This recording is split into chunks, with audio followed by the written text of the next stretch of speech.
having space and being able to activate space in a meaningful way means something, right? And you can be a people architect because every day you're meeting, bunches of people, and then you start to connect the dots, and it's really hard to measure, but I know how it happened. I mean, I was there in the thick of it, and still I'd just be stopped at a supermarket, or some people would be like, hey, you introduced me to this person back in the day, and I don't think I'd exist if you hadn't done that.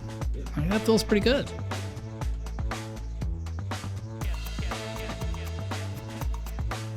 Welcome to Triangle Tweener Talks, a weekly podcast by builders for builders where we explore the startup journey from the idea to the exit and all the lessons in between, with an exclusive focus on founders from the Triangle region of North Carolina. Now here's your host, serial founder and general partner of the Triangle Tweener Fund, Scott Wingo. Welcome to this episode of Triangle Tweener Talks featuring Jason Widen. This episode is brought to you by our sponsors. Our new sponsor, Lithios Apps. Lithios Apps is a Triangle-based software design and development studio that builds custom mobile and web applications focused on quality and user experience. Lithios helps founders and teams bring products to life that drive growth, engage customers, and stand out in a competitive market. They've worked side by side with clients whose products have gone on to earn millions in follow-on funding. Bank of America, B of A's transformative technology group, helps game-changing tech businesses and founders realize their boldest ambitions across a wide range of technology sectors. With hands-on support, world-class resources, and an extensive network, Bank of America provides the stability and scalability that tech companies need to rapidly grow today and into the future. Aligned Technology Group. Navigating cloud cost as a startup? ATG helps you maximize your AWS Activate credits up to $100,000 for startups and $300,000 for AI-driven startup businesses. As an AWS Advanced Tier partner, they streamline your cloud journey, optimize security, scalability, and cost efficiency. Startups move fast, we help you build smarter. Visit Aligned Technology Group to learn more. Extensis HR. As a PEO, which is a professional employer organization, Extensis HR empowers tech founders and growing businesses to scale smarter. They take on all the HR administrative work off your plate, they manage the payroll, recruiting, employee benefits and retirement plans, compliance, risk, and more, so the founder can focus on innovation. For over 25 years, Extensis HR has leveraged a people-first approach, customer-centric mindset, and deep industry expertise to ensure employers have the tools they need to stay competitive in today's market. Whitley Recruiting Partners. Whitley Recruiting Partners specializes in recruiting top tech talent for growth stage startups in the Triangle. They target industry-specific entrepreneurial employees who drive immediate results through a fast, accurate, and scalable recruiting process. They do offer a special offer for Tweener Times subscribers and Tweener Talks listeners, a free survey of available local talent for one of your openings. Robinson Bradshaw, a full-service business law firm with a passion for supporting the Triangle's entrepreneurial ecosystem. Learn more about Robinson Bradshaw startups and venture capital practice at robinsonbradshaw.com. Eisner Amper, formerly HPG. Eisner Amper is one of the world's largest business consulting firms with a dedicated technology practice offering outsourcing, accounting, tax, and advisory services. Their experienced professionals serve more than 2,000 technology companies, from early-stage startups to public enterprises. Discover how Eisner Amper's stage-specific solutions and industry expertise can help you achieve your milestones, whether startup, international expansion, M&A, or IPO. Visit eisneramper.com/tech. Well, listeners and viewers, on today's podcast, we have one of the Triangle's hardest working, most humble, and yet most successful founders, Jason Widen. Raleigh Founded, where I'm actually recording this, is a huge asset to our startup ecosystem. They started in downtown Raleigh in the Warehouse District and now have 4 or 5 locations across the Triangle. Jason founded that with Jess Lipson, Brooks Bell, and Christopher Gergen. Additionally, Jason has found a new co-working concept called Blueco warehousing. And on top of that, he runs a service business as well. I think he calls it dirty, dangerous, and disgusting, something like that. On this episode, we're going to learn Jason's backstory, what led him to the Triangle, how he started Raleigh Founded with the other founders, and the insights that led him to found his latest venture, Blueco. I hope you enjoyed this conversation as much as I did. And now, without further delay, here's Jason Widen. Jason Widen, welcome to Triangle Tweener Talks. Thanks, Scott. It's been too long. If there was a quadrant diagram of founders that have had high impact, low impact, and then are in the spotlight and out of the spotlight, you're in this interesting quadrant of very high impact, but very low spotlight. So I'm excited to get you on here. Happy to be here. We're going to crack open your brain and see what's going on in there and get you to be a little bit more, egotistical and like lean into cheerleading for Jason Widen. Okay. Cracking up my brain's a little scary, but I'm going to dehumble you. Let's go. I'm going to try to dehumble you a little bit. It's going to be tough. Well, I don't know. I'm pretty humble. Every time I've tried, I get that aw shucks kind of thing. Let's start with where are you from? I am from Salt Lake City, Utah. Ah, okay, interesting. See, I've already learned something. I didn't know that. And then you obviously have been in the Triangle for quite a while. I saw on your LinkedIn you did a tour through Denver. I went to the University of Denver. Okay, so I graduated from. Yeah, so escaped Salt Lake City. Most people go to BYU, so you decided to go on a different path. I did not take. I'm not LDS, and I did not take that path, but I do respect the school. Yeah. I think it's an excellent school either way. How did you end up at Denver? Was there a certain program, or you just wanted to ski, or what was the gist of that? Growing up, I worked at Snowbird Ski Resort. I actually cleaned hotel rooms on the weekends for a free ski pass. Nice. And I did that from the age of 13 all the way through college. I ended up being a supervisor and a manager. I also, at the same time, I have an uncle that lives in Hawaii that was really into the hotel scene. So at a very young age, the idea of being a general manager of a hotel, I was very passionate about. I spent the summer with my uncle in Hawaii, and he has some well-to-do friends that were executives. And so I had a passion for the hospitality industry. Yeah. So I spent my formative years working in that space. And so when I tell people I literally cleaned rooms as my first real job, making $3.10 an hour, I did. I was also a ski bum, so I enjoyed the skiing part too. But yeah, so that passion was created from those early experiences. And then Denver University at the time was one of the best hotel schools in the country. Oh, interesting. So I went there for that reason, had an uncle that attended there, and it was a great choice. Cool. And then that one is not UC, so it's like right in downtown Denver. Yeah, downtown Denver. It's a private liberal arts school. Yeah. Do they call it a HRT, Hotel, Restaurants, and Tourism, or is it just like hospitality? Well, it was actually a business school with a specialty in hospitality management. Gotcha. Okay. And then give us some age range. When did you go to school? Let's see, 18. Graduated in 4 years. Yep. Then headed off to LA for a bit, and then off to Europe. Oh, okay. Was this like I'm going to backpack Europe kind of thing, or you're still doing hospitality? I went there at a very young age. There's no idle time, so you've been working since you're 13, I guess. Yeah, no, I mean, I've always been, hard worker. I think it's just in my nature. So, went to school in LA. I was in a fast track program to be a general manager of a hotel with Wyndham Hotels. I did that for a few years. I was director of sales. I was a housekeeping manager, a manager of a front desk department. And then I really wanted to travel abroad, and I got really lucky, and I landed a job at the Royal Horse Guards Hotel. Kurt Kewen was the general manager. He was an old Austrian guy that didn't like the kind of British hierarchical way of doing things. And so here I'm this young, brash, early 20-something, interviewed with him on a vacation in London, and he hired me in a job that I was completely unqualified for, just to mix things up. So I was managing at an early age. I was managing 50-year-olds in a 5-star hotel in London, in London, wow. right off Embankment Station in the Royal Horse Guards. Yeah. 121-2 was the restaurant was there. It's kind of famous, along with a few hotels there. Anyways, fancy hotel there. Did that for a few years, and it really kind of set me up for knowing that I could probably do anything if I was able to accomplish that at that age. Yeah, imagine you ran into the stiff British upper lip. Oh my God. The Brits are famous for well said is better than well done. So there's lots of talking, not a lot of doing for some folks. Yeah. And I mean, fortunately I look young and beautiful at my age now. I looked really young then. So, learning how to manage people that are much older and have a lot more experience than you was a good experience for me. Yeah, I'm sure they were like, "What's this teenage American coming over here telling me how to run my hotel all about?" With a lot of big ideas. Yeah. Which part of London was that in? So that was like right downtown London. I mean, I could see the Big Ben and the Parliamentary, like literally the Horse Guards where they have the Horse Guard Parade. Okay. It was right there.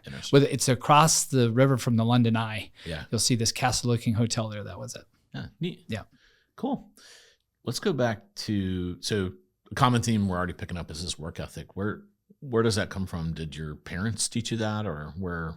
It's interesting. I was always driven in that way. I mean, I very distinctly remember at a young age, I got a paperweight that said, take risks, create your own destiny. And I remember sitting in my room with one of my dad's cigars and Coca-Cola and a whiskey glass, pretending that I owned a company. Now, obviously, I've grown a lot since then. I don't sit around I don't smoke cigars, and I don't sit around drinking whiskey with my feet on the desk. But I don't know. My parents would tell me that. I mean, I always had the lemonade stand. I had a lawn mowing business that I had as a youth that I sold for $30,000 when I went to college. Wow. And I always liked the idea of creating something. It wasn't necessarily about the money, although, I mean, I'd be lying if I said you're not motivated by that. It was always about creating and doing. Mm-hmm. And my parents really supported that without me overdoing it. Yeah. Were they entrepreneurial, or they worked in big co's? My grandfather, my mother's father was, and he was always someone I looked up to. My dad was very entrepreneurial. Mm-hmm. My dad was in the military, and he always kind of bumped up against the grain, but he was on a career track. I think he probably, if he ends up listening to this, Dad, I think this is true, but I think he always wanted to be an entrepreneur and own his own business, but he was in a career path that he climbed the ladder very successfully. Yeah. So he didn't leave that. But I was always supported by them, and the dreaming, the typical entrepreneur, constantly dreaming and those types of things, I think my dad did along with me. They didn't squash that and say you'll be a lawyer or a doctor, and that's the only choices. There we go. He never did anything like that. Very supportive. But most definitely, I think there are other influences in my life that also factored into that. But I don't know. It's in your DNA, though. I mean, I definitely, there's something inside of me that that's just exciting about creating and building something. Yeah. Whenever I see you at Raleigh Founded, you have that kind of, not nervous, but that owner energy. So you're always like, sweeping or taking out some garbage or moving something out of a way that Well, you also can't shake the hospitality out of me. Yeah. And the housekeeping. Yeah. It must be hard when you go to a hotel and you're like, oh, this is messed up. I could do this. This could be better. Yeah. Well, for years I owned a restaurant, and my wife stopped going to the restaurant with me because, she'd just say, hey, you got a team here. They're making stuff happen. And, it's hard not to see in your periphery when someone hasn't received their food in the time they should. And by the end of the night, I was always either on the line doing dishes or food running. And that did not go over well with her. Yeah. It's not the night she signed up for. Yeah. Cool. Since your dad was in the military, did you have that military experience where you moved around a lot, or was he relatively stationary? I did. I think the benefit I had from that is I grew up in a very worldly household, and my dad wasn't atypical. I mean, he lived off base. Japan is, my dad was a Vietnam vet, so I was born in Japan. I spent some time there. And then with the military, my dad, we didn't, he was a commander of an Air Force base in Utah. And it was through the Guard towards the end of his career. So I didn't have to move around as much. But my early years, Arizona and New York State, and we spent some time overseas for sure. Cool. Area 51? No, I have not been there. No aliens. Dang. I thought we were going to get a fun alien sidebar in here. Well, maybe in college there could be a story there somewhere. All right. So when we were last, let's get back to your journey. So you're in London running this hotel, and then what happens? The entrepreneurial bug hit me. I recognized that there was a problem, and that is seasonal workers having professional opportunities in hotels. So I befriended the director of human resources there, was a woman by the name of Anne Lagarde, and we'd talk all the time, and she'd tell me how hard it was to staff for the summer months. At the same time, my parents moved up to Park City, Utah when I left school. And when I go home, the same thing would hold true in winter resorts in Utah. So I had this idea that I could facilitate short-term visas between U.S. citizens that wanted to go to the U.K. and U.K. citizens that wanted to come and work in ski resorts. I mean, do it in more of a professional way. So instead of being a bartender, you could be in more of a professional track in the hospitality business. So that was my first. It's kind of like an exchange program. Correct. Yeah. That was my first real business, right? I figured out how to do those exchanges. So I partnered with Anne and a guy named Michael, who was the executive chef of the Savoy Hotel. I think you probably recognize that hotel. It's one of the more famous, banqueting facilities, restaurants in London.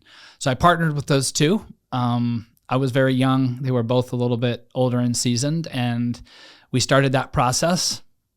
And that was my first experience in not partnering with the right people. Neither one of them left their jobs. I did. Yeah.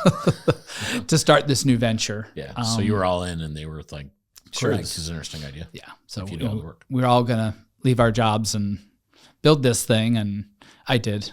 They didn't. Yeah. But it was a good learning experience, and we had a bit of a run, and then 9/11 happened, and turns out to exchange visas when you're not a lawyer during a time like that was really tough. And I was on to my next journey. Was that called Leadership Exchange? No, that was called Career Plus Travel. That's not even on your LinkedIn. We're going deep. We're going. I'm older than you think. What years was Career Plus Travel? So that was 1999, 2000, and okay, so I think part of 2001. The 9/11. Yeah. Yeah. Interesting. Okay, so that was like not a successful first thing. So you had some founders that weren't as committed, and then you hit the brick wall of 9/11. Yeah, and listen, we had some success, but it just wasn't sustainable. I think had I been a little bit older and more experienced, I think I probably could have partnered with an attorney, and I could have made it happen. Yeah. In retrospect, you look back, but it's okay. I mean, we did some.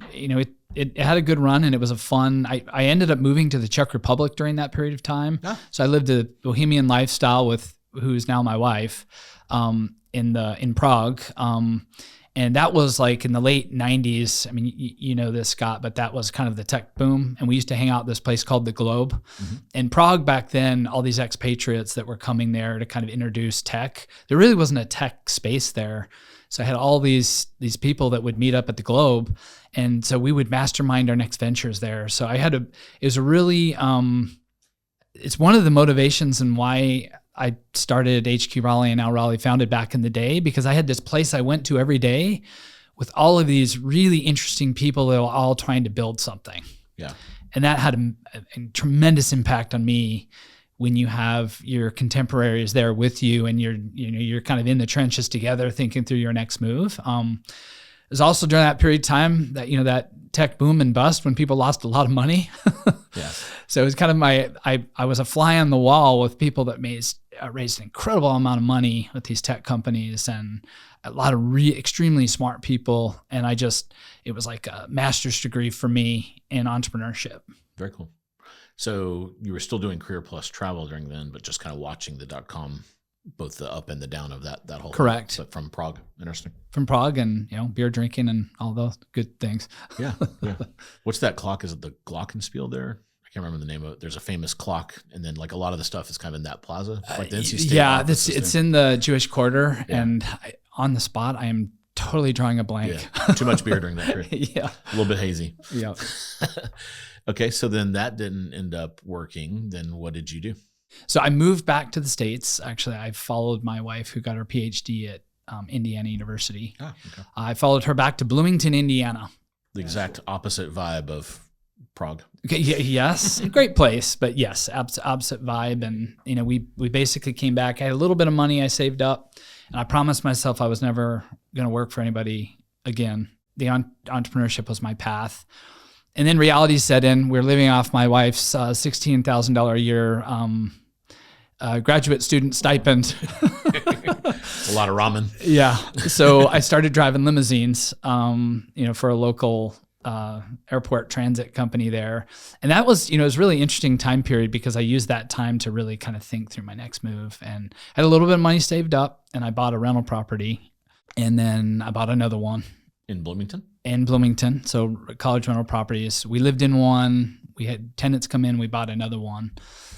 And still driving limos. You can meet a lot of good people in limos. Oh my, actually, no, it's interesting. I met a few investors there, smart guy, had the background, I could use the entrepreneurial pitch, I'm trying to find out my next thing, anyways, I ended up buying, I think it was up to 6 homes in this college town, and had no idea what I was doing all the plumbing and all this stuff on my own.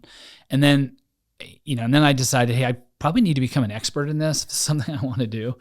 So I went and, I worked for a local realtor there. The shopping cart picture on the shopping cart type of realtor. Yeah. And because we're a college town, a lot of parents would come into town and be interested in real estate investment, and she wanted nothing to do with it. So long story short, I saw an opportunity. She didn't want to have anything to do with it, and so she just kept passing off all these investment people to me. Nice. So what I learned from that is that you had all these people with money coming from the coasts, and they really wanted to buy a rental property, but they didn't want to have to manage it. Mm-hmm. So what I did is I'd create these investment syndicates where I'd go and buy a property. I'd take their money, I'd fix it up. I'd go and get the bank loan. I'd be 51% owner. They'd be 49. And I built that up over time where, basically it was rinse and repeat formula. Yeah. So and then either SPVs basically. What we today call SPVs, but you didn't call them that back then. And I did that over a significant period of time successfully. Were you the property manager in all this as well? Yeah, I had a property management company, and we managed hundreds of properties. And then I owned, I think at its height, I owned 60 some odd units. Wow. Small apartment buildings and a few commercial things.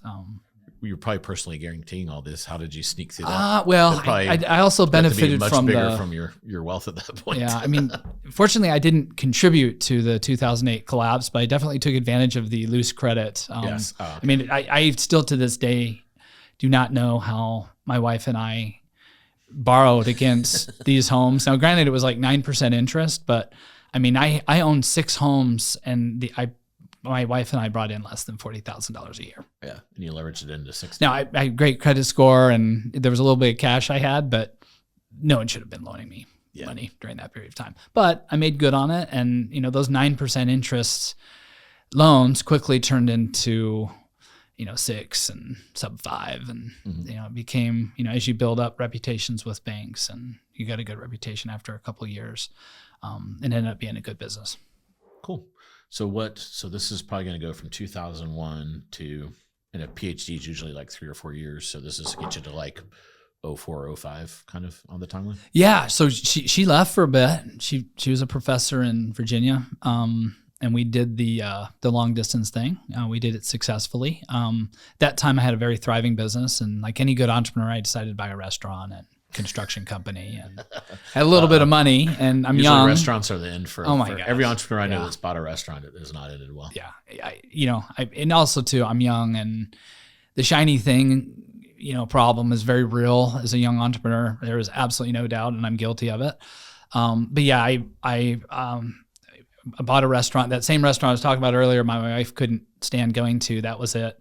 Anyways, but I had a home there. I'd been a successful business person, and my wife and I felt like our relationship was strong enough where she could move somewhere else, and that held true. But as we approached, when the financial collapse happened, right, that kind of changed my outlook on what I wanted to do moving forward. And my wife and I decided we wanted to move to a new place, and I wanted to start a new career after I sold a good chunk of my business back in 2011. So that's what brought us to North Carolina.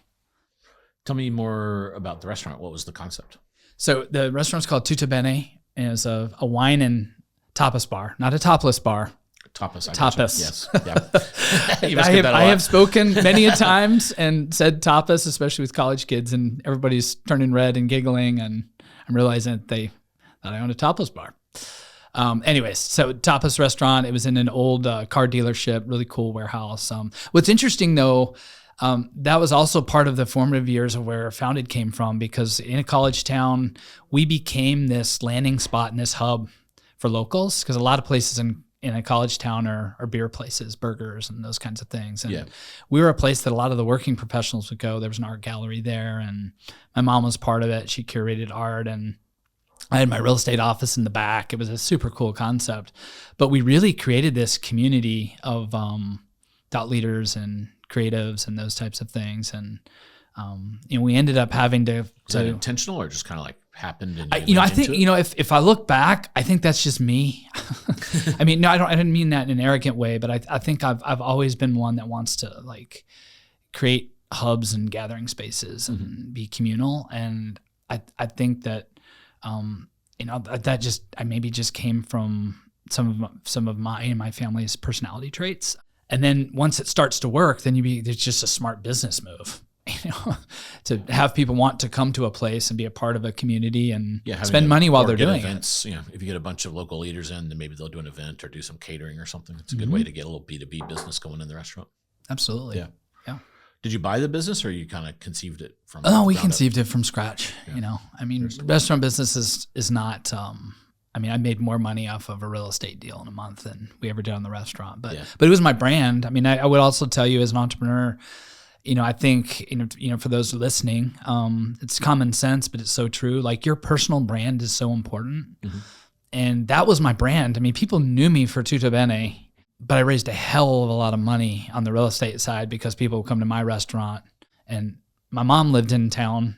So my mom she's this wonderful personality. And you meet my mom, you love my mom, and I'm asking you for $100,000, probably going to get the $100,000. The mom close. Yeah. So anyways, some of that, facetiously, but it is true. But building that personal brand, being a place of community, really fueled a lot of the real estate investment stuff that I did. Yeah. So in a way, the restaurant standalone didn't work, but it was like, if it was part of your conglomerate, it was kind of one of the parts of the flywheel that made the whole thing work. Yeah, absolutely. Interesting.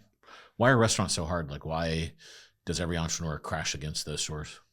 Yeah. Margins are low. It's a grind. Yeah. And 7 days a week. Yeah. Did you guys do a breakfast or just lunch, dinner? We did lunch and dinner. I think in a college town too, it's very cyclical, right? 9 months out of the year you make money, and then the summers you lose money, and it's staffing. It'd be a lot more fun to own a restaurant now, because you can have like a limited. People are okay with the chalkboard, limited menu, and then you run out. But frankly, back in those days, if people came and they had their favorite meatballs and they were out, they're not coming back, right? Where now you can just kind of make it part of that. Also, too, with technology now, I think you can better gauge who's going to come and when they come. And maybe back then the data wasn't as strong. Yeah. Nevertheless, we didn't necessarily lose a lot of money. It just didn't make a lot of money. But 2008 was a punch in the gut to a lot of people, and that was a casualty. Yeah. Right. Yeah, so let's talk about that. So it's 2008. You own a restaurant and somewhere north of certainly 30 or 40 properties. Yeah, yeah. What happened? Did the loans start getting called, or? Yeah, no. I remember this very distinctly. October of 2008. The world stopped, right? And when you start to have some momentum, you start to take some risks that maybe otherwise you wouldn't. And what I would do is when I was growing more quickly, I'd take a bunch of hard money. So for those of you who don't know, hard money or short-term loan at a very high interest rate that you're not planning on keeping. Yep.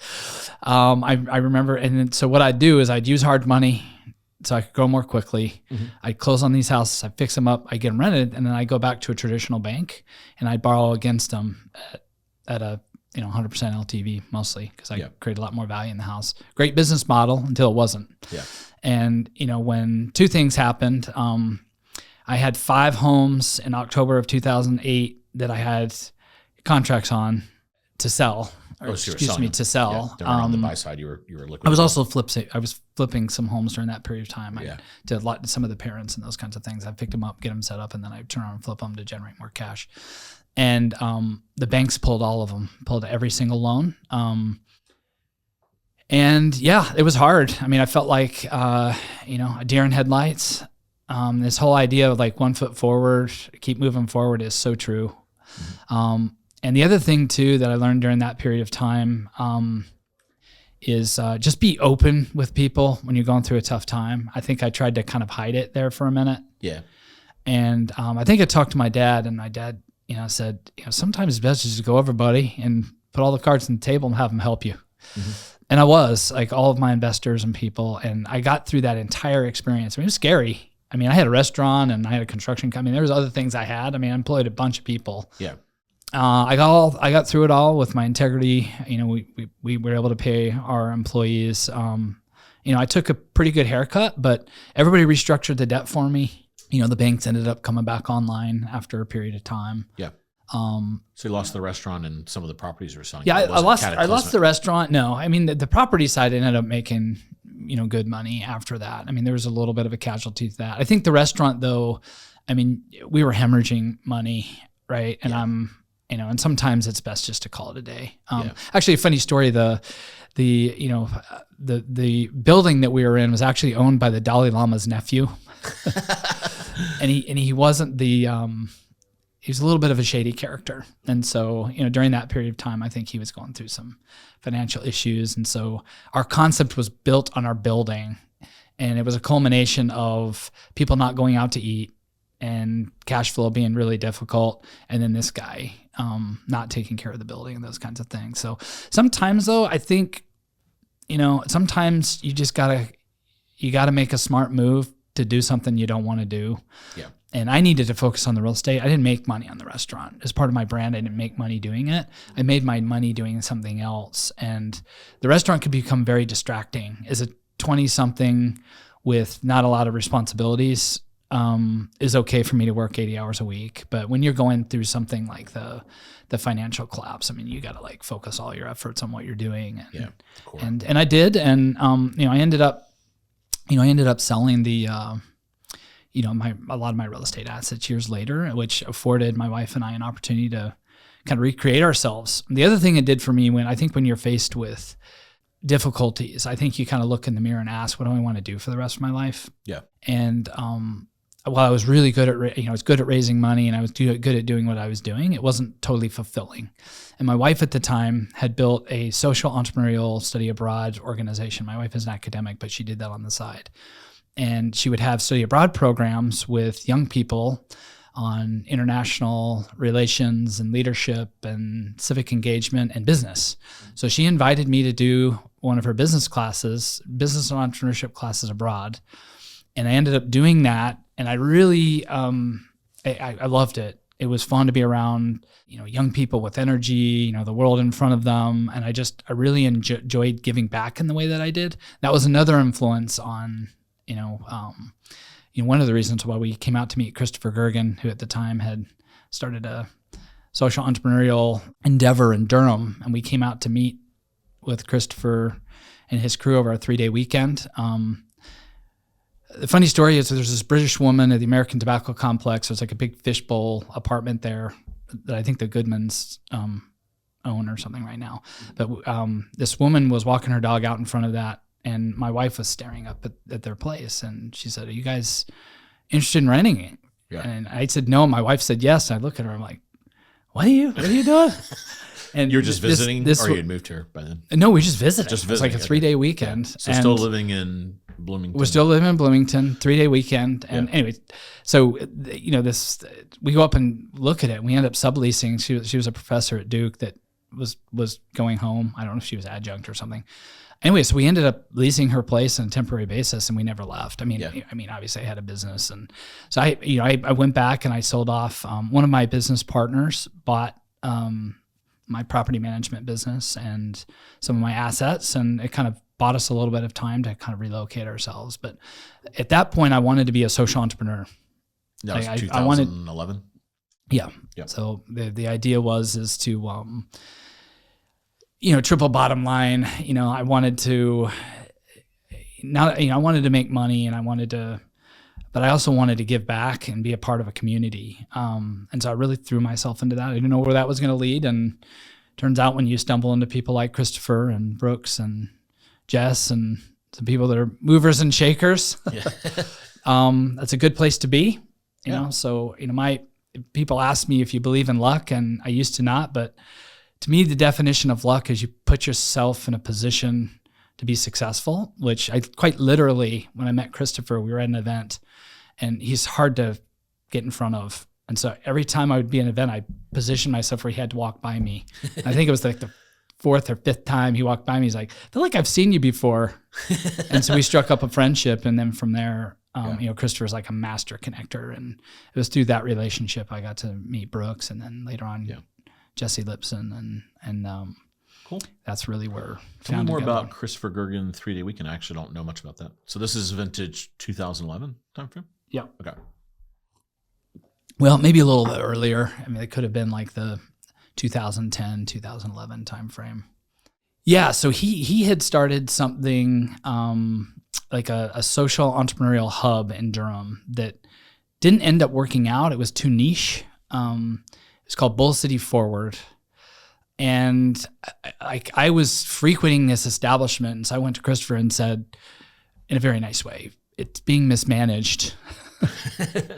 And was it like an accelerator, an incubator-y kind of thing? Coworking. Coworking. I mean, this is very early. So, I mean, coworking sort of existed, in bigger cities, but not really. Yeah. Was Hively and American Tobacco doing his thing during this time? Shortly after. Okay. But we are kind of all born out of the same time period. Yeah. My dates are probably a little mushy. AU was not around yet. So Bull City Forward basically was a place for change makers, social entrepreneurs, people like who were more impact focused to build their companies. That was a kind of a buzzword back then too, like triple bottom line entrepreneurs and all that stuff. Mm-hmm.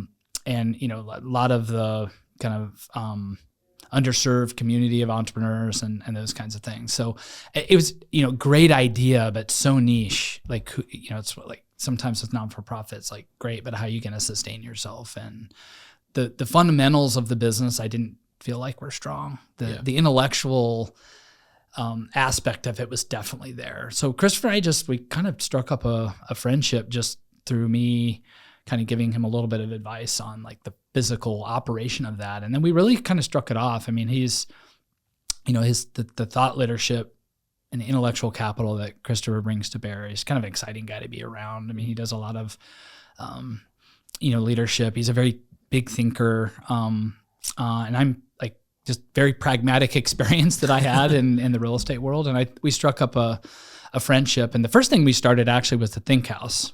Yeah. Back in the day. Then Jess was involved with this too. Right? Yeah. So I pitched, I pitched Brooks. So, I would, to go back a little bit in time, at the time it was Hub Raleigh, which became HQ and is now Raleigh Founded. That happened first. Okay. So Brooks and Jess, had some success with, Jess selling ShareFile, and then obviously Brooks was Brooks Bell. I mean, they were two of the more prominent tech entrepreneurs in the local community. Mm-hmm. They had been talking about giving back. They went to the Innovate Raleigh conference where all these thought leaders got together to talk about the future of entrepreneurship and innovation in the Triangle. Christopher attended that. So long story short, like coming out of that, Brooks and Christopher had a conversation around, could we, like coming out of that conference, there was talk about creating like a hub for high impact, high growth entrepreneurs. Mm-hmm.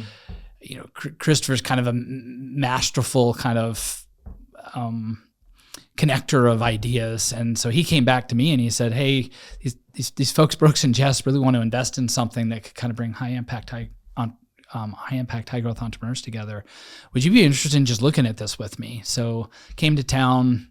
We looked at this idea of starting You're still something. Living far away at this point. I'm in Durham at this point. I'm in Durham. I struck up so I spent, what was it? Probably a year, not necessarily working, just networking, those kinds of things. And kind of came over and, selfishly meeting Brooks and Jess and Christopher, I said, I'd be willing to, I got a little bit of bandwidth. I'd be willing to like take this on. I mean, for me, I'm meeting all these thought leaders and we brought this focus group together with Tom Miller and, thought leaders from Terry Lomax and thought leaders, Marianne Baldwin and folks from NC State and kind of local government, and then some local entrepreneurs.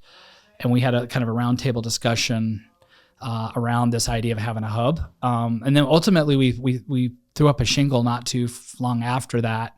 And Brooks Bell had some extra space on Hillsborough Street. So we threw up a shingle and it was crazy. The junior league building right there on. Yeah. Okay. Mm-hmm. Yeah. Got it. Just crazy. Like you associate yourself around the right people at the right time. And I used to say this all the time, so I may be a little off, but I think I had like 467 inquiries about this concept. We threw up a landing page. Did anybody be interested? And I had a crazy amount of people reach out. So I went back to Brooks and Jefferson Christopher and I said, I think like people are interested in this, right? Yeah. I mean, it's just validating this idea that people really wanted a gathering space. You have these disparate communities of entrepreneurs, and I know you're out there and they got all these like big players, but and so in our small way, we popped a tent up, and the idea was let's just invite people in the tent and create a bump factor and connect people to resources and opportunities. Along the way, though, Christopher and I started Think House, which was essentially like, the idea I had was like we put a bunch of young entrepreneurs in a house, like I was way back in the day, and you put some support and a little bit of programming around it, and you can be a young entrepreneur that doesn't need to necessarily go out and work for someone else, and it was a fun experiment. It wasn't necessarily sustainable, but it was fun. We did it for I think 4 or 5 years. Yeah. Let's pull on these threads. This is interesting. So the first name was Hub, right? Like just Hub or something. Correct. And then why did someone like say I have a trademark for that, or you didn't like the name? Like, it was. I saw you guys changing your name. It was an inside story of like why were you constantly changing your name? We just like to change names. Yeah. No, actually, it was a group out of Europe somewhere. Anyway, there was a group that was licensing this concept. Okay. And when we dug into the details of this organization, it just didn't feel like we were gonna buy into a name that didn't have a lot of value. Yeah.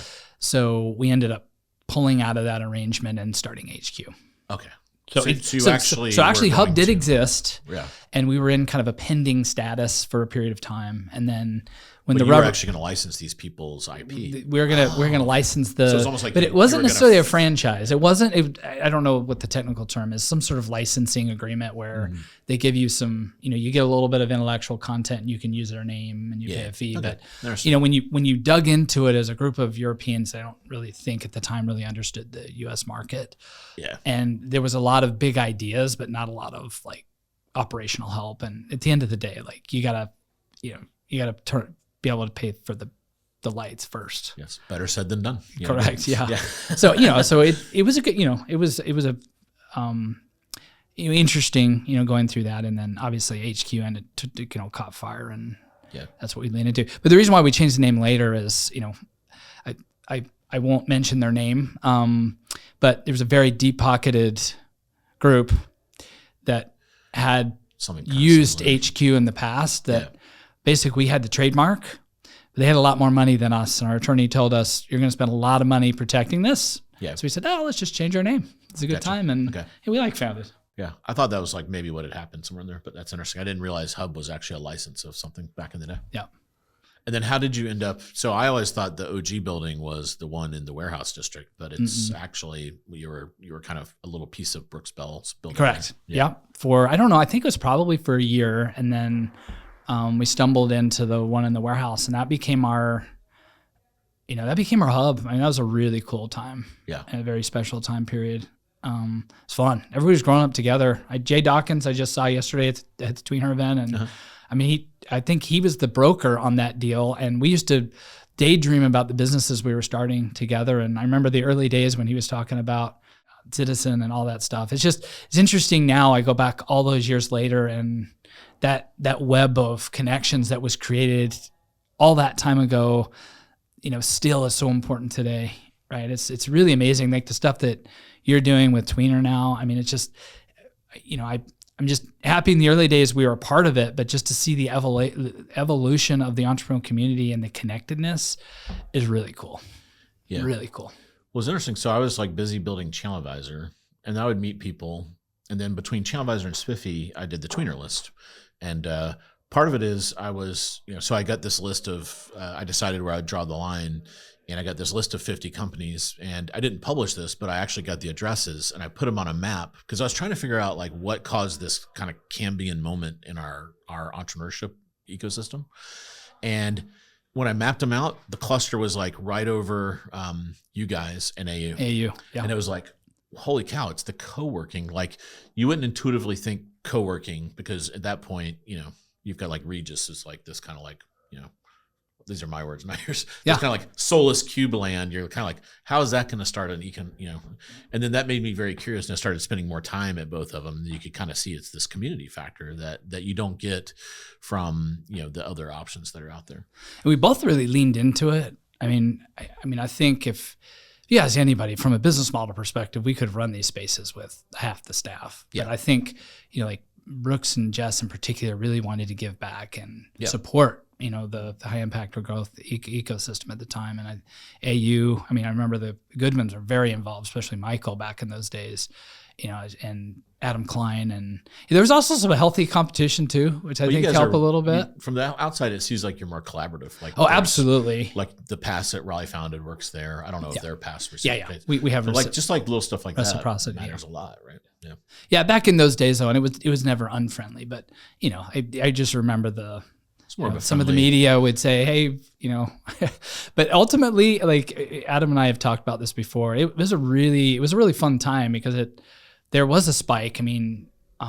CED, kind of was trying to reinvent themselves. And there was a lot of people that wanted to be a part of this so-called entrepreneurial ecosystem. And we're just one piece of that. There were so many different groups were having events and doing things, but it was fun to be a part of it and to have. Sometimes I've always told people I feel like I'm like a people architect, or maybe not right at this moment, but back in the day, it's like having space and being able to activate space in a meaningful way means something, right? And you can be a people architect because every day you're meeting, bunches of people, and then you start to connect the dots, and it's really hard to measure.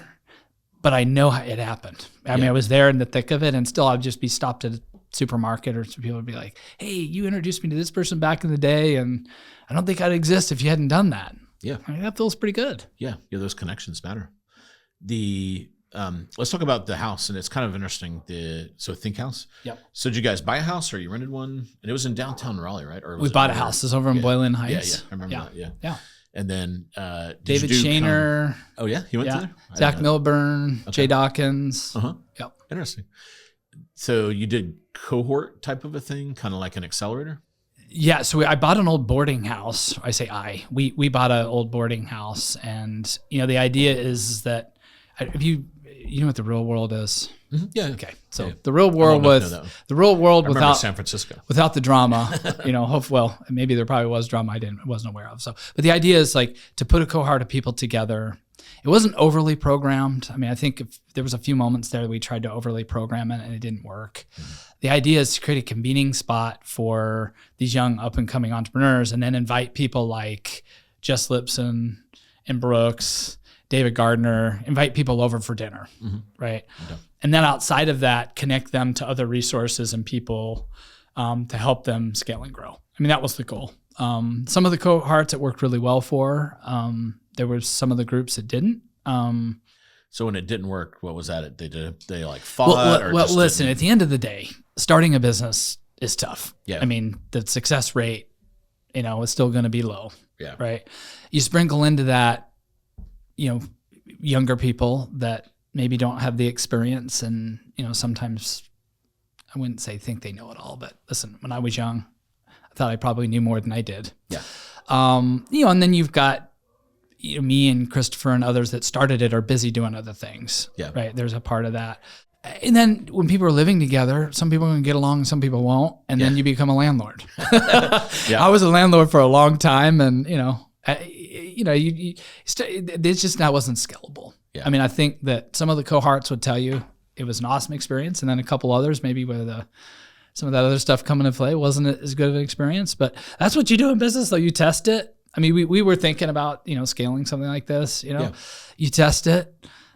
It doesn't work. You move on.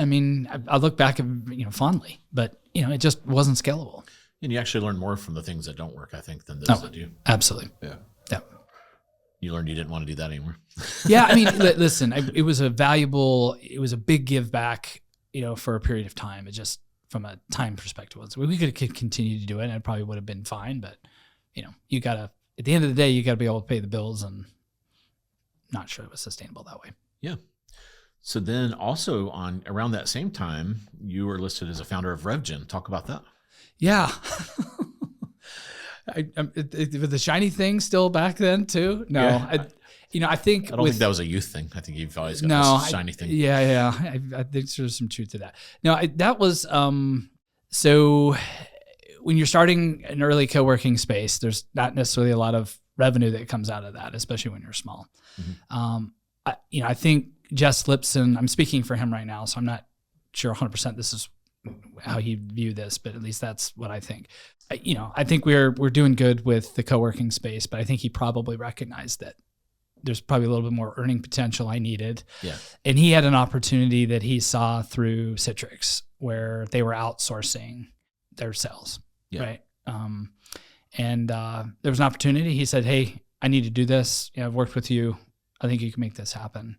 And so it was like immediate big customer, right? Yeah. Where I could. So instead of outsourcing to some unknown entity, there's a third party lead generation. It's like inbound it. Correct. Own it. And then I would imagine, if I remember this right, this also created a pipeline for him to hire him. So it was like kind of, absolutely. Yeah. Well, once so you're building up all this intellectual property out there, these other people, and I'm sure they would let you hire them, but they're going to be very expensive whereas if you owned it, you could get like your own pipeline. Correct. Yeah. Well, you have a little bit more influence. I mean, he didn't manage it directly, but obviously Citrix managed our relationship, and it ended up working out. I mean, third party lead generation, there's a lot of turnover, so having someone else do that for you is probably a good thing. But what I learned from it though is you put these young professionals or career transitioning professionals through a gauntlet of sales activity. Some people don't make it, other people do.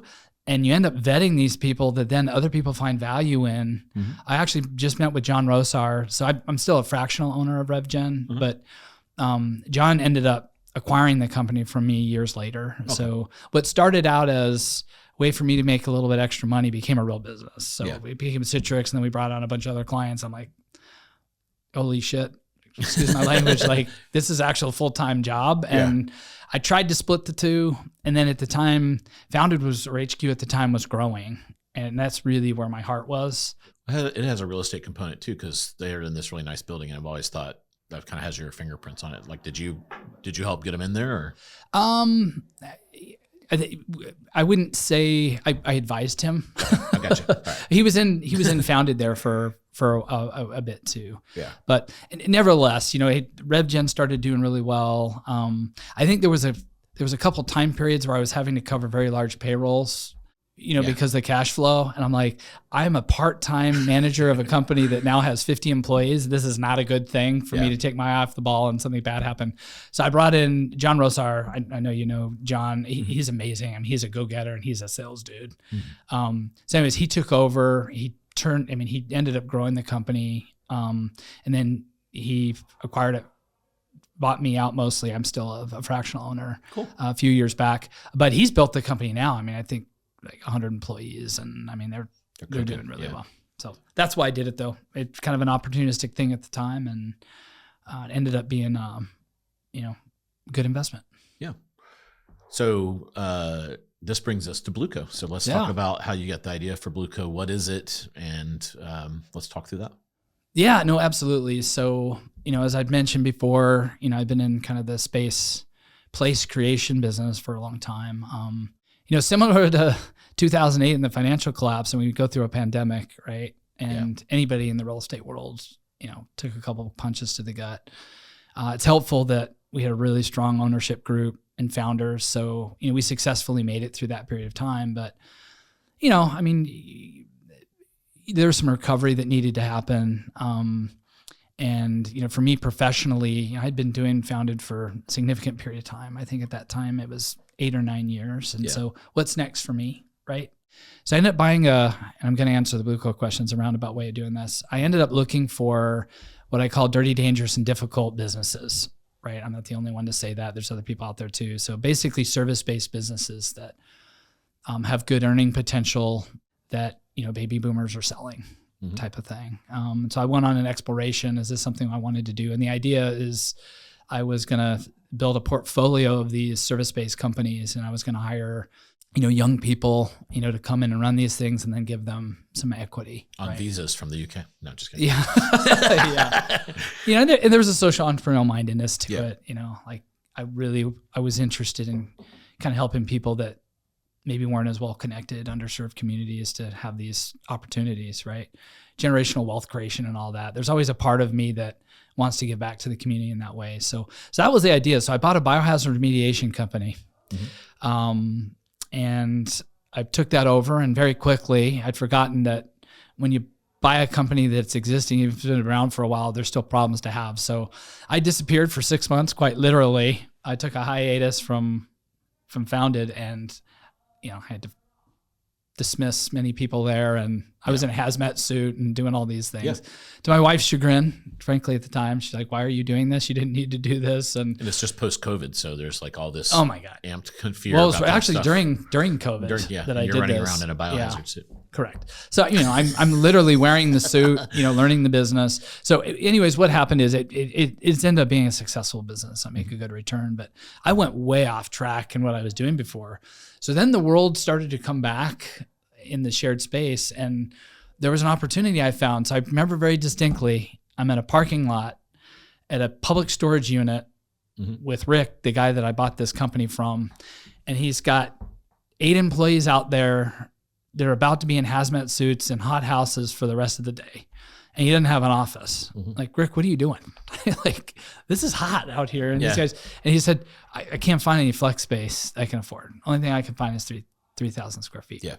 Like, interesting. So then we're meeting his house, and he has this weird dog, and it's just not conducive to like meeting. And so the neighbors are like, "Why are 8 guys in hazmat suits wandering around your house?" Yeah, it's just a strange work environment, right? Yeah. So then I started looking around every time I'm going to the storage unit, and I'm like, plumber, electrician, moving company.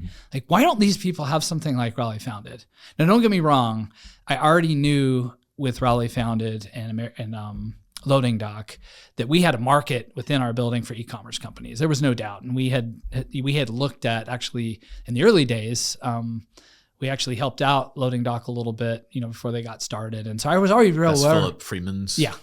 And I'm not. He was there last night. I don't know if he was. I did see him. Yeah. We have a good relationship. I'm not taking credit for anything they've done. I had nothing to do with it, other than the fact in the early days we trained their team in a very collaborative way to start their new thing. So I knew a little bit about that. And then we had many Raleigh Founded members that had e-commerce. So I already knew like pairing storage with some sort of co-working worked. Yeah. But I wanted to do it for blue collar folks, right? Like service-based companies. So I ended up hiring the e-clinic, the NC State program, to do customer discovery. And I said, I'm interested. Are these plumbers, electricians, moving companies that need space, would they be interested? So we interviewed 200 and some odd people, and overwhelmingly it came back that there's a market for it. Yeah. So then the entrepreneurial light flips on. Maybe this bio thing, maybe I shouldn't veer so far off of what I'm really good at, right? Kind of stick with what I was doing. This, bio, I hired a couple to run it. I think they can manage on their own, and I can step out. And, I went to Brooks and Jess and Christopher, and I said, hey, there's a problem to be solved. I think I could take advantage of it. And they kind of all give me their blessing. These guys are all off doing other things. And, I think they saw it as, I'd been, probably the most active part of Founded anyways. And I think they kind of found it as a way of me to kind of go off on my own and, scaling something that I could do on my own. So with some very important help, I tested out the first concept over off of Pylon, and here we are today. So you bought a building, and you implemented your vision. Yeah. So we I skipped ahead there a little bit. Yeah. So obviously, customer discovery, need for the concept. And then, when the rubber hits the road, especially when it comes to something like that, it's like, okay, now I got to do I got to find a warehouse and test it, which is a little scary. Kind of retrofit it for your vision. Yeah. So we did, but it happens so quickly because, once you find a place, the LOIs go back and forth, and it's like, you're going to lease this place. Yeah. It's like, oh shit. You went from idea to kind of like pretty into it. Correct. Very And the lease is, so I don't buy it. I don't own it. Yeah. I lease So this. Lease is $80,000 a month, right? Yeah. So anyway, so a lot went into that. Then it's like, okay, let's do this. Let's test this thing out. And we did. I mean, this all came from a need, though. I mean, what is so beautiful about this, though, is all these worlds connect. Like the eClinic in NC State's been a big part of my life and the community forever. These guys, came in and did the customer discovery, and their findings have ended up. I've been able to prove those things out, right? Mm-hmm. So they're right. It's really cool. Yeah. A bunch of students are pretty smart. Absolutely. So explain it to folks. So I know what flex space is, but so you take a warehouse, and what's the ratio of office space to kind of warehouse space? And then how do you fractionalize warehouse space? Is it like a lane? Is it like a cage? Yeah. Help us so talk us through that. The first, so currently we have more or less 60,000 square feet. Actually, no, because I have the Charlotte one. So yeah, I've got 160,000. One building and then another. Correct. In Raleigh, so I have two buildings in Raleigh. So we started out with one. Mm-hmm. It's about 30,000 square feet. The building is subdivided into dedicated spaces that's separated with chain link fencing. So we have everything from a 5x5 unit all the way up to a couple thousand square feet. So what we learned from our research is that there's a gap in the market.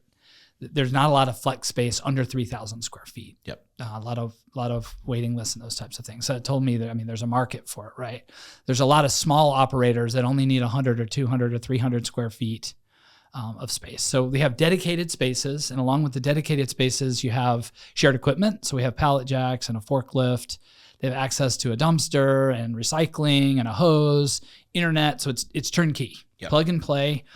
Super flexible terms, 1 month, 2 months, 3 months, 6 months. So literally co-working meets warehousing, but it's definitely more utilitarian. Yeah. I mean, it's very functioning.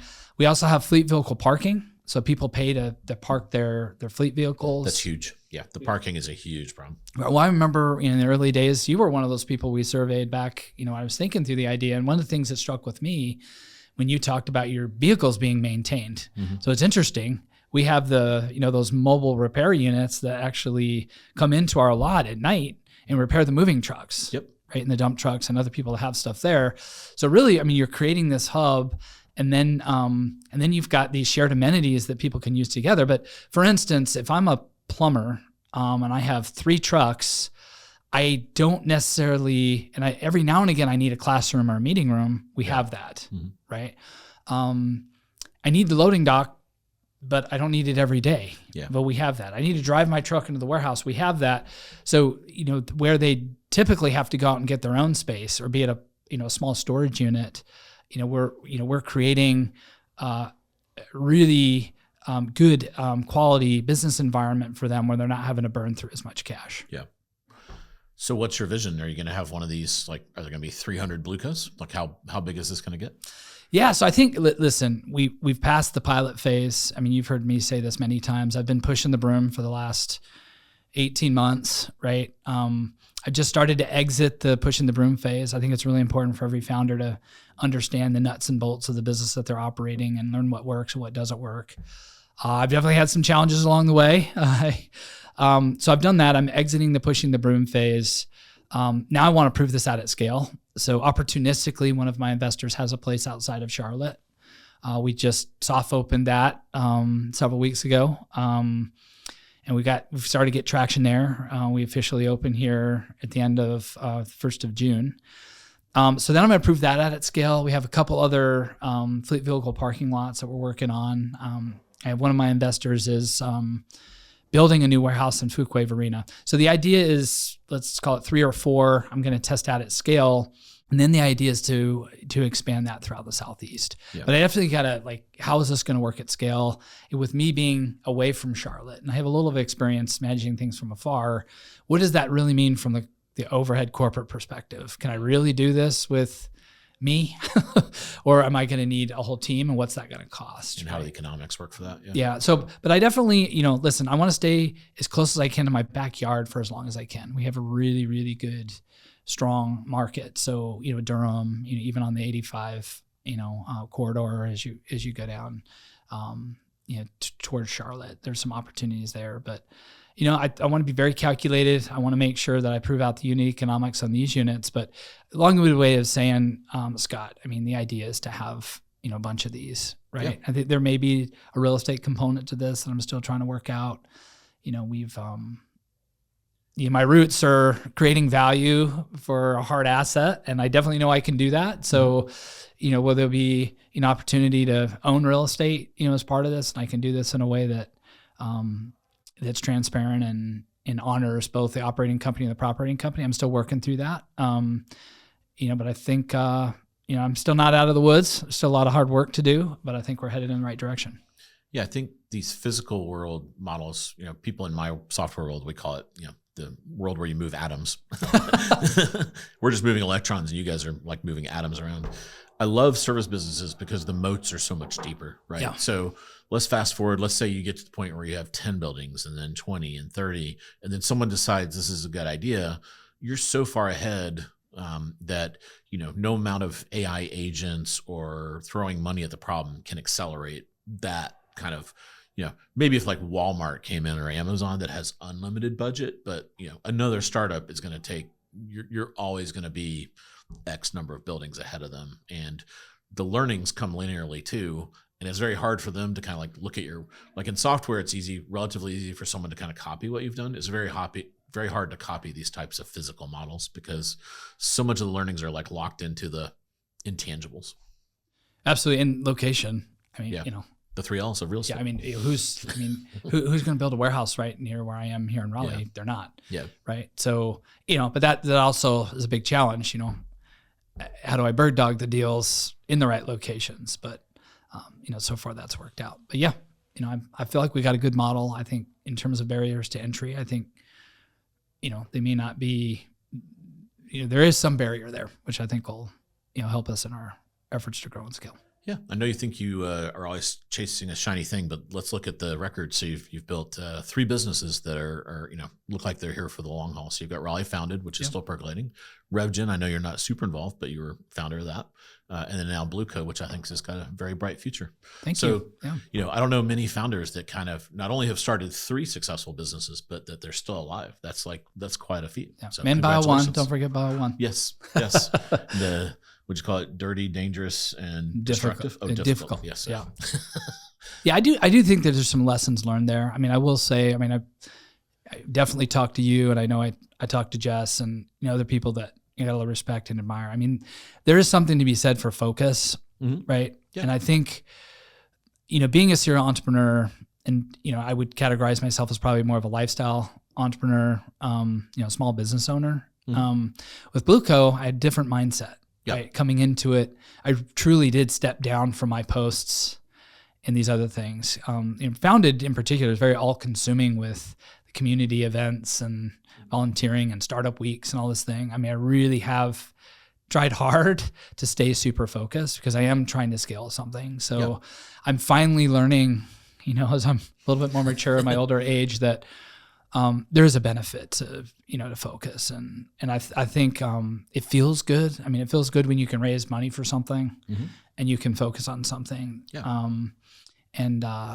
That's not to say that ideas don't run through my brain all the time, but I think there is that value in focus and concentration and making sure you're keeping your eye on the road for what you're doing right now. Ideas are easy, execution's hard, and if you've got what you think is going to be, I think there's a multi-billion, $100 billion opportunity here. If I look at my world of fulfillment for e-commerce, and if you look at the macro co-working, there's no one is doing what you're doing that I'm aware of. And so I think that's worthy of your focus. Yeah. Well, thank you. It'd be hard to find a bulb shinier than that. So yeah. Cool. Well, thanks for being on the podcast. Appreciate it. Thanks for having me, Scott. Absolutely.